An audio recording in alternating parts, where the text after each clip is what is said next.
Okay, so there's a reason we wanted to start the conference, the conversation stage, talking about leadership, and maybe we mistitled it because we called it an evolved leadership, conversation. But honestly, it's evolving, and the reason we tap these incredible good humans is not just because we think they're brilliant, but we think that they're living this out loud in this very moment. In a time that's really hard to be a leader, it's hard to stand for what's right. It's hard to make hard decisions on the daily. But these four, are living this out in real time. So we're so excited to start this conversation. And I want to begin by just looking each of you in the eye and saying, hey, I want to kick it to you of what do you believe being an evolved leader means and looks like for us today? And Bowie, I'm going to kick it off to you, my friend. Hop in there with your definition. Much. So happy to be here. So I think in our ever-evolving world, leadership has no destination. So I love that you said evolving. It really is a continuous journey. I don't think that there's a box to check, which can make us feel really nervous, right? So I think that there's really a line. There's a line and it really stretches to infinity. And we get to be the artist that draws the picture for what that is. Leaders really, I think now need to be transformational learners and not just informational learners. So we can buy books and read things, but what it really takes is us making that shift ourselves within the spaces that we exist in and the systems that we exist in as well. So there's sort of two cornerstones that I think of, and that is humanity and humility, and humanity being really sort of loving humankind through a deep understanding of self, kind of mentally, physically, and humility sort of letting go of the ego. Because at the end of the day, if you put people before profit, that is what wins the day. My friend. Bowie, right out of the gate. Woo! Words, okay. So much affirmation. Goodness. Brooke, over to you. What do you have to say? It's tough to follow that. I will say first, it's wonderful to be here with all of you. And what I think I would say about evolved leadership, building on what Boy is saying, is that it grows out of an understanding of community and what I call sort of leading from one's zone of genius. I think it's really important to remember that none of us can do what we do alone. And so being intentional about building communities around ourselves, communities of mentorship and peer support, it's just really, really critical for sustaining ourselves in this act or practice of leadership. I also think really accepting that leadership doesn't mean being amazing at every single thing all the time. And that, right? That yes. Sort of mental that we can save ourselves, and sort of finding our unique combination of passion and skills and figuring out what it looks like to lead from that place in a way that fuels rather than drains us are both really important. Oh, so glad I'm not doing this alone, John, because it would be really lonely on the stage without Absolutely. You. And we all need each other. So, yeah. Ben, I want to kick it to you for your definition, because I just think your team has absolutely reimagined the way nonprofit leadership could evolve for good. So what would you say? That's so kind. And thank you so much for having us here. This is wonderful. Brooke, I think we've both read Multipliers, or at least I think I draw a lot from that as well. I think about leadership and completely agree with what was already said. And I also think about the need for collaboration, not just within an organization, but extending outside of it, looking at the space we operate in within fighting hunger and looking at the intersection between that and the environment. We are one organization that cannot do almost anything alone. We are a connector and a facilitator. And I think that our leadership requires us to not just look at how we're community building within the members who are building Farmlink, but also alongside the hundreds of other people and organizations and communities that we're building with and building for. And all of the previous people who have gotten us to this point on whose shoulders we now stand and learn from. So I think for us, it's about recognizing that if you're looking at systems change, if you're looking at true mission-driven work, it requires such a commitment to collaboration. And that's something that I think we really try and remind ourselves with as much frequency as possible. That was beautiful. Mm-hmm. I mean, love the diversity of voices coming to the table. And Rena, such an honor to see you today. I want to get you a chance to get in this conversation. What's your definition? Oh, I think we got you on mute, Rena. Can anybody hear Rena?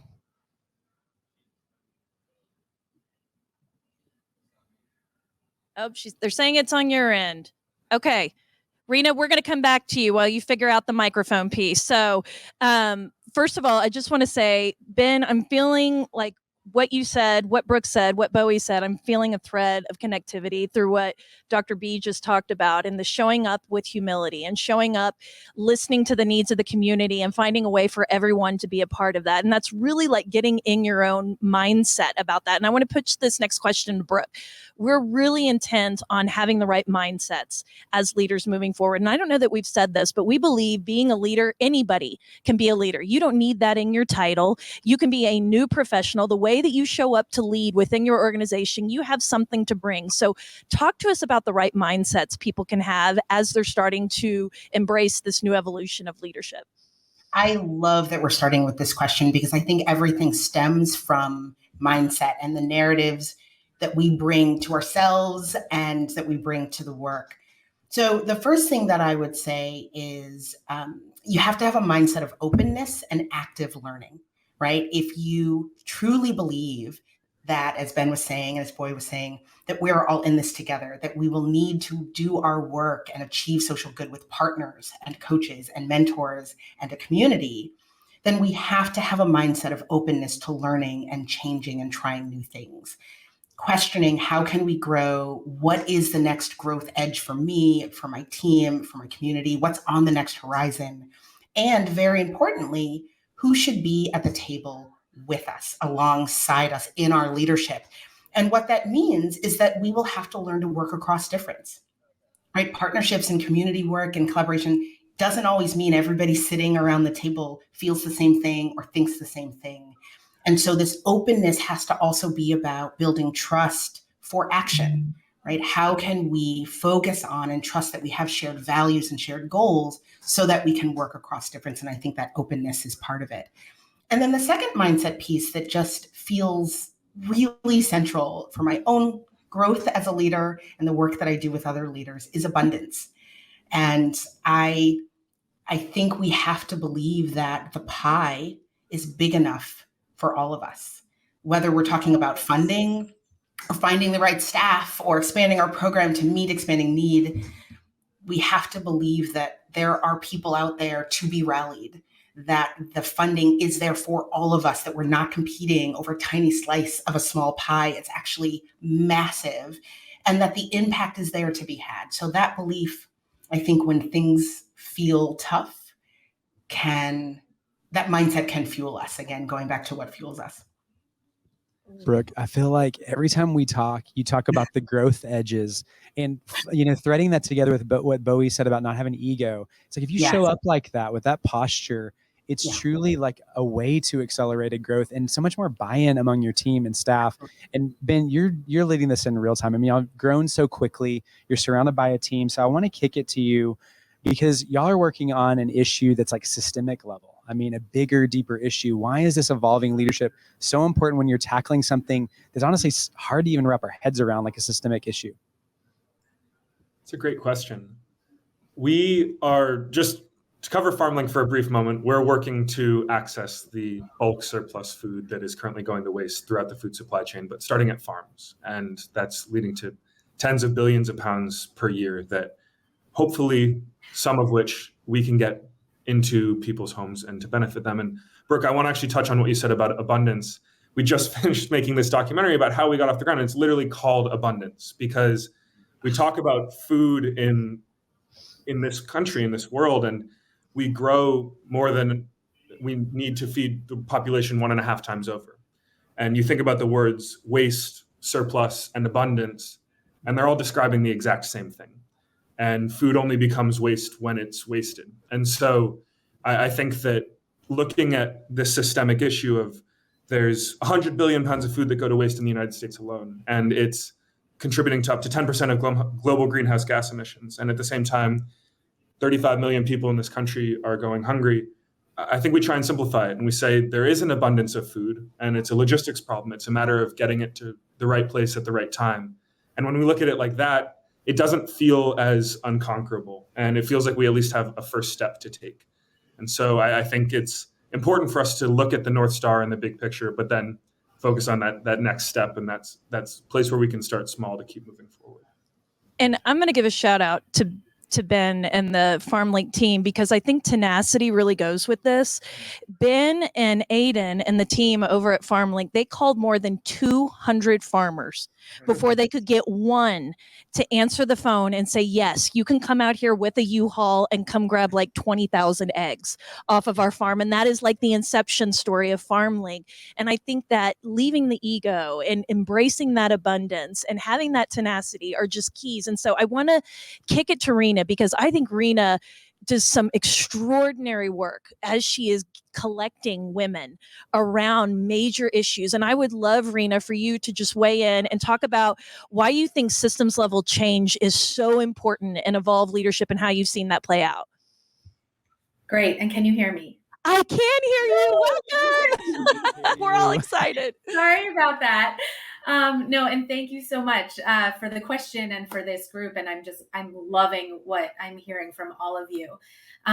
We think a lot about systems change at Maverick Collective, at PSI, and really in order to create long-term systemic change, we need to reimagine the systems that our societies are built on. And doesn't matter kind of what issue we're talking about. I think universally, the systems that society is built on are outdated, patriarchal, and colonial. And even despite its best intentions, philanthropy is one of those systems. And so if we want philanthropy to work for systems change, we need to reimagine philanthropy. And that really starts with exploring and understanding power, and then disrupting the very inherent power imbalance between donors and grantees. And so that's a lot of work that we do at Maverick Collective in really supporting our members and the women that work with us to focus on becoming more authentic to themselves and to the world, more accountable to their grantees, just as much as they expect accountability back, and more activated in the movements that they're funding. We call it bringing your A game: authenticity, accountability, and activation and activism. And I think this goes beyond philanthropy. It goes beyond high net worth individuals. This is like a recipe for evolved leaders, for evolved humans.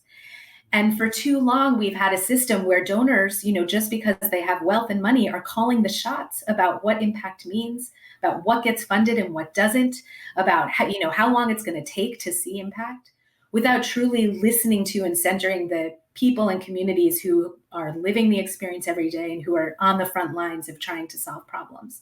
And so we really need a system that shifts power of decision-making and control to those who are doing the hard work of solving problems every day, and bringing donors along as learners, right? As, supportive in problem solving, but often taking a backseat to really driving decision-making. So we work with a lot of individuals with a lot of different types of capital, financial just being one of them. But that I talk a lot about the power of curiosity as capital, and coming in at curious as an active listener and active learner in the work. So I think that's just a really important piece of how we are trying to change the system of philanthropy in order to catalyze long-term systems change across all the issues that we all work on. Well, my friend, y'all are doing it. And we got to spend some time with Rena talking about the impact of these women, specifically on the podcast. So we'll make sure and drop that in the comments, because it's truly unbelievable, the work that y'all are doing. So thank you for that context. Okay, I want to get into some practical, a lot of people listening, I know I'm feeling this, of just like, what are the skills? What are the places we really need to pour into as aspiring leaders or leaders in the moment? And Bowie, I want to kick it to you to really live this out. What are some of the skills that we need to pour into to become an evolving leader? Yeah, and I'm really just still thinking about what Rena said about reimagining systems, because that really does get into that futuristic type of thinking in terms of grounding ourselves to think about what are those signals that exist in our organizations, in society, and the work that we're doing that really are an indication that change and disruption is kind of on the forefront. And, thinking about, I loved sort of the comments around community and collaboration, because we really exist in multiple systems. And so what I'll do is sort of call out some of the systems that exist, sometimes in singularity, but sometimes multiple systems within larger systems. When I think about leadership, the first thing I think about in the nonprofit space is the human capital and the loss of human capital.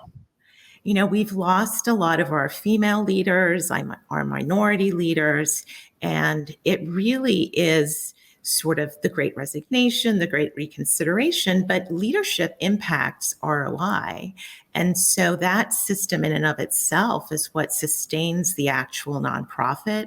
And that's why this conversation is really so important to start people thinking. I was thinking about Ben, and I did read up about you, Ben, and I'm totally amazed at what you do. Out, right? It's amazing. Podcast. I went to the website, and in thinking about technology, I was remembering the story of you and the U-Haul getting all of those eggs after having the 200 calls.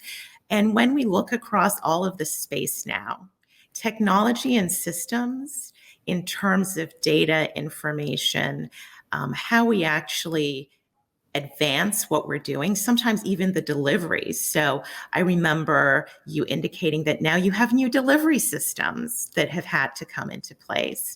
I think about even the fact that we're using sort of natural language types of systems, ChatGPT. I don't think there's anyone that hasn't heard of that yet. I know about a year ago, I wasn't really thinking about that. How do we use that to curate information? How do we work with our donors in terms of that? Relationship building, sort of that's another system that we're in. We have individuals where we're trying to create affinity and connecting with them. And how do we draw them closer to us? How do we engage? Maybe we need different systems. Instead of having a portfolio of donors, we have a portfolio of volunteers. And I think about sort of activated network fundraising is what I have in my mind in terms of the multiplicity of having this community aspect of things and really growing things larger. So when I kind of look across the landscape, those are some of the signals that I'm seeing and hearing in the different conversations that I think are just kind of ripe for having larger conversations. And the futuristic conversations don't happen in isolation. They happen in forums like this and with teams. Yeah, and Bowie, you are such a pioneer. I mean, we believe in the futurist part of nonprofit. If you've not looked up Bowie, please go Google all that she's done on that, because it really is this forward-thinking approach. And I thank you for all of your comments. I feel like we're starting to get into the nitty-gritty of this. And so I want to talk about the challenge and the obstacles and the opportunities that are sitting in front of us. But I want to pose a question to the chat and to all of you listening right now.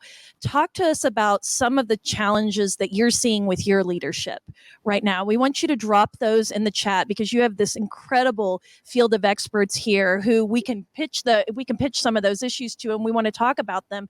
But I want to go to Rena first, because Rena, I think what PSI has done and Maverick to sort of address these challenges in a very unique way, and really embracing what you've already referenced as curiosity, innovation, and the way that you listen to your base before you make any moves. And I'm loving this thread of A's: activation, awareness, activism, all the things.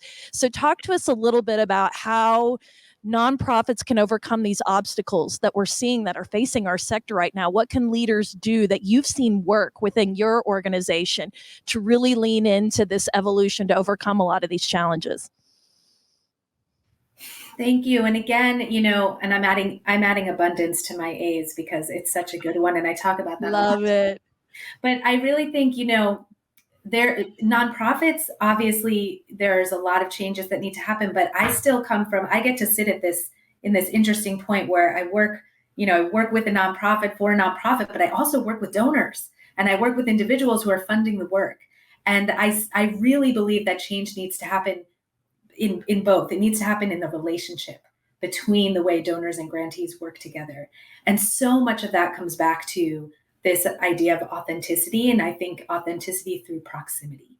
So Maverick Collective, we bring our donors in as in practice of what we call experiential philanthropy, where they are able to go beyond the checkbook and engage in the work that they are funding, combining real grant making with hands-on learning so that they gain a deeper, more nuanced understanding of the complexities and realities of the problems that we're all trying to solve. And when they can get proximate, when they can be, in community with people with lived experience and with those on the front lines, and they get that kind of under the hood learning about how nonprofits work, why we need to work the way we do, why we need more unrestricted funding and less conditions and more ability to flex and try and iterate and fail. When they get more comfortable funding that, then we can really move the needle. So I really, I think that finding ways, we need donors who are willing to go there with nonprofits, and also nonprofits that are willing to kind of let donors in under the hood. And that takes trust, a lot of trust building and relationship building to get to a place where you can say to one another, we're going to get into this mess together, because it's messy work. If these problems were easy to solve, we would have solved them a long time ago. But when you can get into the mess and learn together, that's when we can start to really use philanthropy, as I think is most catalytic for really innovative, non-proven, but high potential, highly catalytic solutions to hard problems. Okay, you're poking the bear over here because you're bringing up trust, Rena, and I think it's just paramount. I mean, we've had hundreds of conversations just in the last 2 years, and it all comes back to trust. And we look across the sector, and the studies that come out that show that trust is at an all-time low for nonprofits. So it's really imperative to us to figure out as leaders how to build that, and that starts from within. So I love that we're having this conversation. And Ben, I see the chat blowing up of people recognizing y'all's journey. And I want to talk about Farmlink for a second, because you've created this culture from within that's moved really fast, but there's got to be a ton of trust that's baked into that too. So would you talk about what's been on your mind as you try to build a culture of a fast growing team, and what's important to really lift out from that? Thanks, John. I would say that when it comes to trust, we have the responsibility of helping everyone understand how their work builds up to what we're working towards.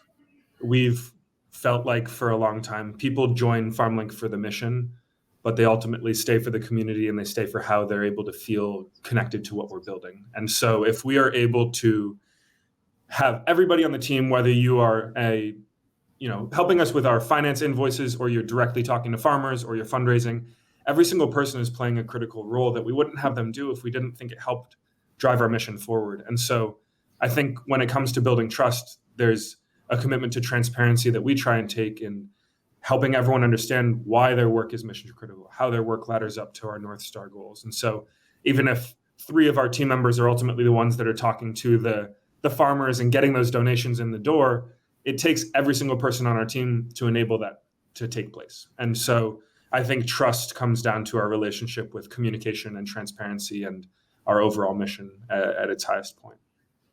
And I want to make sure nobody missed what Ben said there. I mean, it was across the board. It was not the people who have power at the top are trying to get the trust. It goes all the way down to the person answering the phone, to the person who is doing your gift processing. I think there's a responsibility in all of this.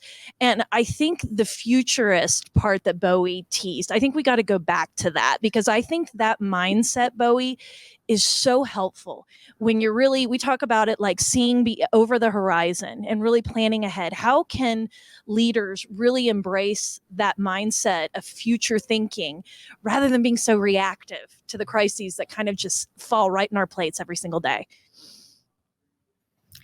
I really think that there's so many different things, and I know that they're different qualities. And I love sort of what Ben said about being purposeful, visionary, and inclusive, because teams want to know why they're doing what they're doing. And they want to know that what they're doing matters. And it's not a case statement. It's not a dollar goal. It really is kind of having that purposeful, visionary, kind of inclusive leader. And the individual then says, hey, I want to bring my best self to work. I want to do my best work for you. And I think that that is definitely so needed, because reactive leadership does not win the day. Individuals want to feel they have the autonomy to have input in conversations. They want to be able to engage in a way where they know that their voice has meaning and they too can have impact because they're bought into the mission. I love that you said that, because I'm sitting here thinking that's what I want. That's what everybody really is seeking in their role, is just that understanding. And I'm going to drop, Julie maybe can drop your episode, Bowie, when you came on the podcast and talked about this. If you're wanting to cultivate how to think like a futurist, I feel like you gave us a playbook that day. So I want to share that resource.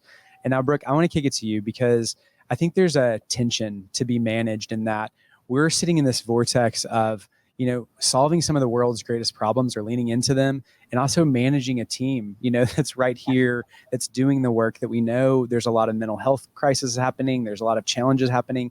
How do you show up for both at the same time? And just kind of some words, you've guided in this conversation, hop in there. Yeah. So, having been a founder and executive director, as we have talked about in the past, and worked with hundreds now of organizations, especially during COVID, this question of sort of balancing the meeting the needs, the having the impact, and the real human piece of doing this work is both very central to what it means to be a leader. And I think maybe this is hopefully changing, but not something we have talked enough about as just part and parcel of leadership. I think executive directors have to wear so many hats. And the way that I think about this question is about calibration, right? That there are these dimensions that leaders have to sit in and balance. And there are really three that I think about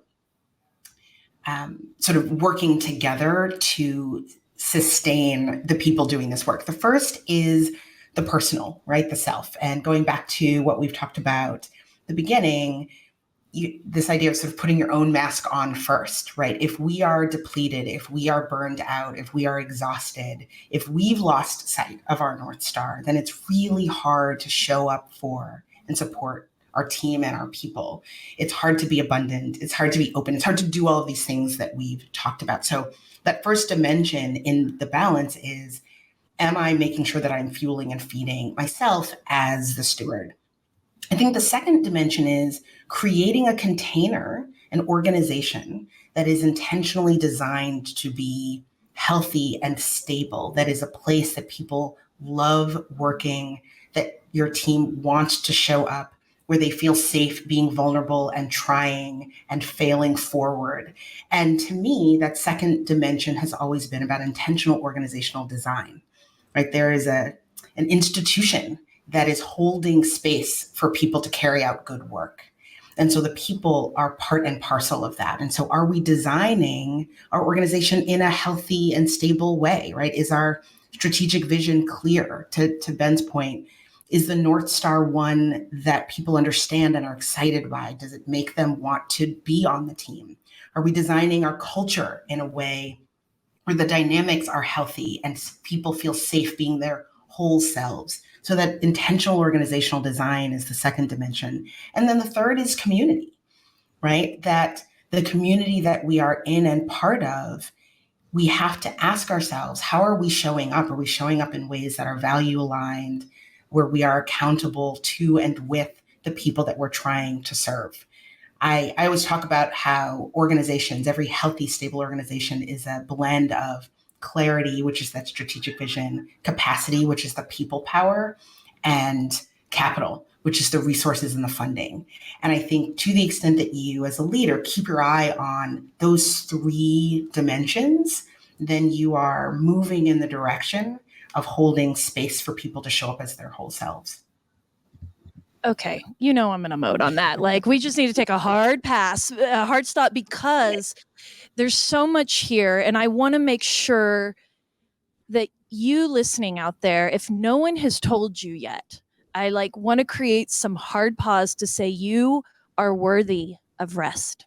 Yes. You are worthy of rest in this work, and you cannot pour from an empty cup. And in fact, if you are wrestling with your mental health and your balance right now, we have a panel that's coming up later this week where we're talking about mental health and balance in this work, because we simply cannot keep pouring into these missions and these problems if we are depleted. So thank you for saying that. And the last thing I want to say about Brooke Richie-Babbage is she lives this. The first time I ever met her, She gave me her cell phone and she talked about the sustainable sisterhood that she has built around her. She has women literally built around her who are in nonprofit roles, and they just all pour into each other. They listen, they vent, they swap ideas, they celebrate their joys. I even got to meet someone in her sustainable sisterhood. We just talked as moms and as people trying to change the world.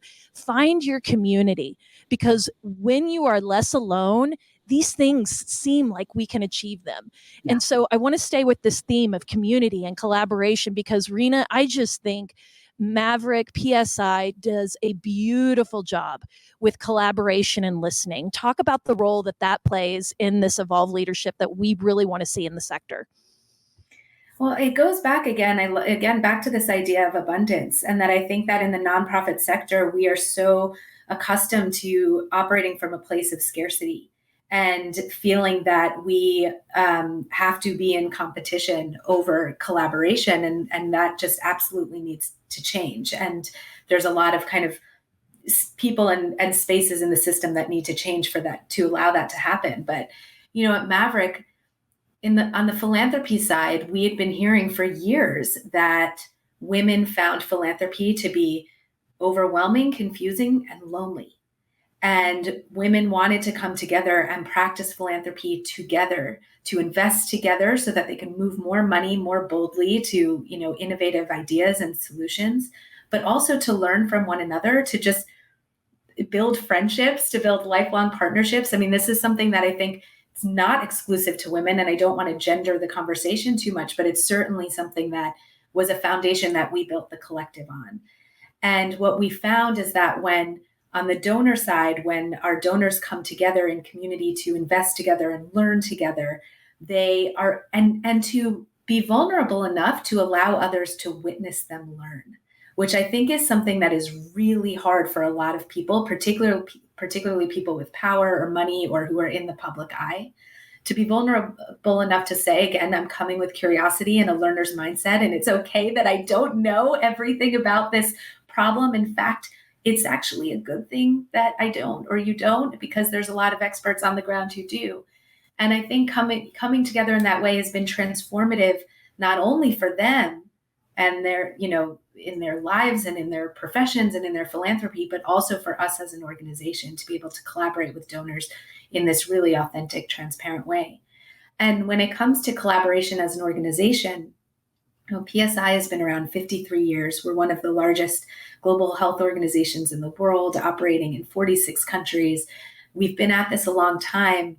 And when we look at ways to collaborate differently, what we're finding is that where we're getting some of the most interesting, juicy, different ways of working is collaborating with the types of nonprofits that are super grassroots, community-based, community-led organizations, feminist organizations, grassroots groups that might not even have, you know, a full registration as a nonprofit, and finding ways for us to collaborate and each of us bring our superpowers to the relationship and to the partnership, and to talk about and work with these types of partners on ways that we as a big organization are going to also shift power the way we're asking our donors to, so that we can work in the same system, each on using our superpowers and our values, and sharing and teaching one another, so that we can lift up the entire system and change, you know, in our case, change the world for women and girls. And that takes so many different types of players.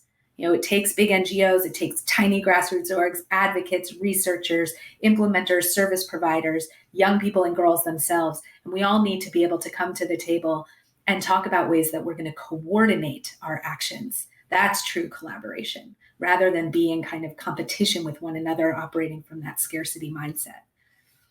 Rena Greifinger in the pulpit, like preaching it out. I see hearts like popping up, because I really think you're right, Rena. I think this is a new era that we're embracing, an era of, and I absolutely love Tamara Fox's comment. I hope everybody's in the chat right now talking about the power of vulnerability.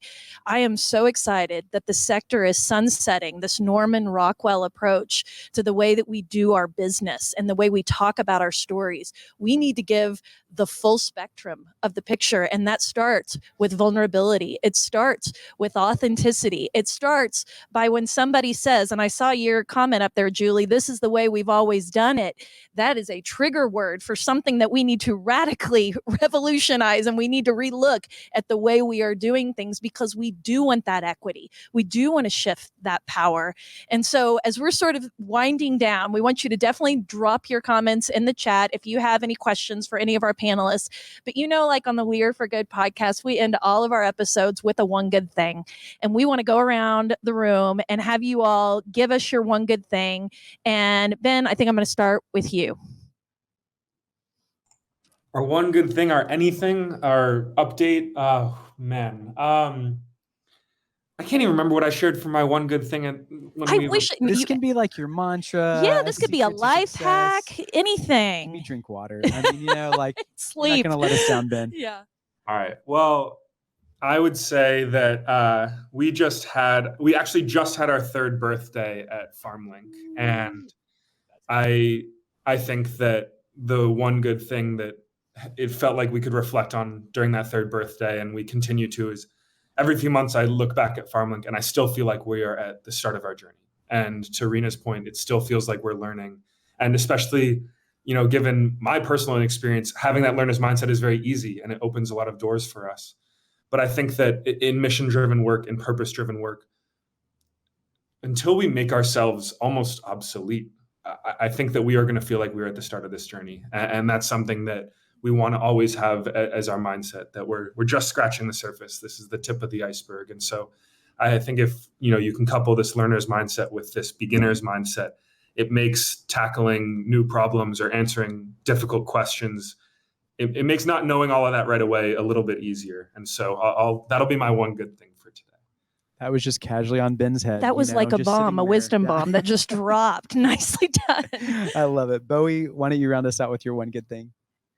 Sure. I don't know how I'm going to top that off, right? So one thing, I just want to draw on something that even Brooke said, and that is, I think about, as from a leadership lens, really be intentional about how you give your power away, because that really can take away from your energy bar.